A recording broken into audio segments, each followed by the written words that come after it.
ഇന്ന് ഞങ്ങൾ വന്നിരിക്കുന്നത് യുകെയിലെ ഒരു സ്പെഷ്യൽ ട്രെയിൻ യാത്രയ്ക്ക് വേണ്ടിയിട്ടാണ്. ചെൽറ്റനാം മുതൽ ബ്രോഡ്വേ വരെയുള്ള ഒരു മനോഹരമായ യാത്ര. ഇത് സാധാരണ ട്രെയിനല്ല, പഴയകാല സ്റ്റീം ലോക്കോമോട്ടീവ് ആണ്.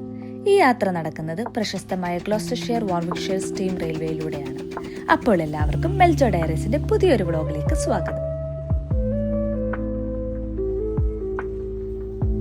ഈ യാത്രയുടെ ഏറ്റവും വലിയ മനോഹാരിത എന്ന് പറയുന്നത് തന്നെ ഇരുവശങ്ങളിൽ കാണുന്ന പച്ചപ്പ് നിറഞ്ഞ പ്രദേശങ്ങളും അവയിലിടയിലൂടെ കാണുന്ന വീടുകളും മേയുന്ന ആടുകളും കുതിരകളും ചെറുതോടുകളുമാണ്. ഇത് കാണുമ്പോൾ തന്നെ മനസ്സിന് വല്ലാത്തൊരു കുളിർമയാണ്. ട്രെയിനിന്റെ ഉള്ളിൽ തന്നെ യാത്രക്കാർക്ക് വേണ്ടി ഒരു റിഫ്രഷ്മെന്റ് പോയിന്റ് സജ്ജീകരിച്ചിട്ടുണ്ട്. Tea and coffee, juice, snacks പോലെയുള്ള ആവശ്യ സാധനങ്ങൾ നമ്മൾക്ക് അവിടുന്ന് വാങ്ങാവുന്നതാണ്. ഞങ്ങൾ 2 ലാറ്റി വാങ്ങി ഞങ്ങളുടെ യാത്ര തുടർന്നു. ഈ റെയിൽവേ ഇംഗ്ലണ്ടിലെ കോട്സ്വെൽ പ്രദേശത്താണ്. ഏകദേശം 14 മൈൽ നീളമുള്ള ഒരു ഹെറിറ്റേജ് സ്റ്റീം റെയിൽവേ ആണിത്. ആദ്യം ഇത് 1906 തുറന്നു.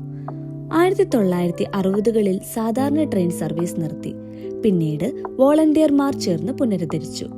ഇന്നിത് ഒരു ഹെറിറ്റേജ് സ്റ്റീം റെയിൽവേ ആയി പ്രവർത്തിക്കുന്നു. ഈ ട്രെയിൻ 6 സ്റ്റേഷനിലൂടെയാണ് കടന്നു പോകുന്നത്. Cheltenham race course, Gotherington, Winchcombe, Hailes Abbey, Toddington, Broadway. ഈ റൂട്ടിലുള്ള ഏറ്റവും ഐക്കോണിക് ലാൻഡ്മാർക്കുകളിൽ ഒന്നാണ് സ്റ്റാൻവേ വയഡക്ട്. വലിയ കല്ലുകൾ കൊണ്ട് നിർമ്മിച്ച ഏകദേശം 16 ആർച്ചസ് ഉള്ള ഈ പാലം കോട്സ്വെൽ കൺട്രി സൈഡിന്റെ നടുവിലൂടെ വളരെ മനോഹരമായി നീളുന്നു. ഏകദേശം 65 അടി ഉയരത്തിലാണ് ഈ പാലം നിൽക്കുന്നത്.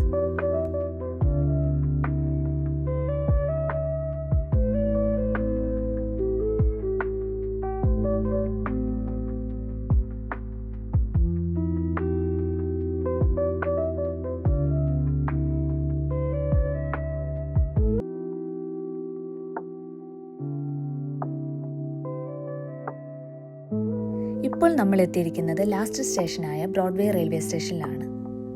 ഞങ്ങൾ അങ്ങനെ ട്രെയിനിൽ നിന്നിറങ്ങി അല്പം മുന്നോട്ട് നടന്നു.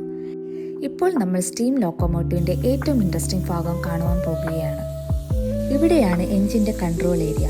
ഡ്രൈവറും ഫയർമാനും ഇവിടെ നിന്നാണ് മുഴുവൻ ട്രെയിൻ കൺട്രോൾ ചെയ്യുന്നത്. നിങ്ങൾ കാണുന്ന ഈ മെറ്റൽ ലീവേഴ്സ്, പൈപ്സ്, ഗോജസ് എല്ലാം സ്റ്റീം പ്രഷർ, സ്പീഡ് ബ്രേക്കിംഗ് എന്നിവ നിയന്ത്രിക്കാൻ ഉപയോഗിക്കുന്നതാണ്. സ്റ്റീം ലോക്കോമോട്ടീവ് ഓപ്പറേറ്റ് ചെയ്യുന്നത് വളരെ സ്കിൽ ആവശ്യമുള്ള ഒരു ജോലിയാണ്. ഡ്രൈവർ സ്പീഡ് കൺട്രോൾ ചെയ്യുമ്പോൾ ഫയർമാൻ എഞ്ചിന്റെ ഫയർ ബോക്സിലേക്ക് കോൾ ഔട്ട് ചെയ്ത് സ്റ്റീം പ്രഷർ മെയിൻറ്റെയിൻ ചെയ്യും.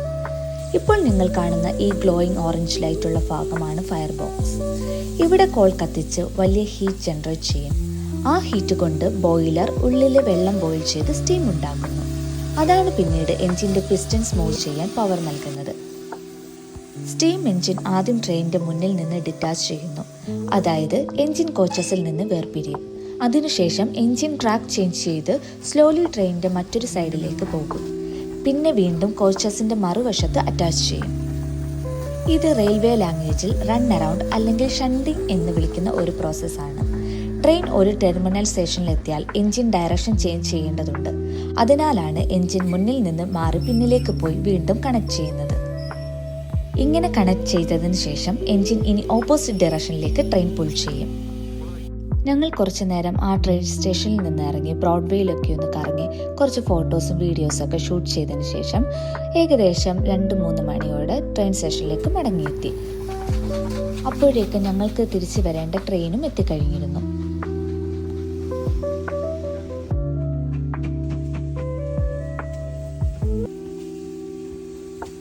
ഞങ്ങൾക്ക് ഈ സ്റ്റീം ട്രെയിൻ യാത്ര എന്ന് പറയുന്നത് വ്യത്യസ്തമായ ഒരു അനുഭവം തന്നെയായിരുന്നു.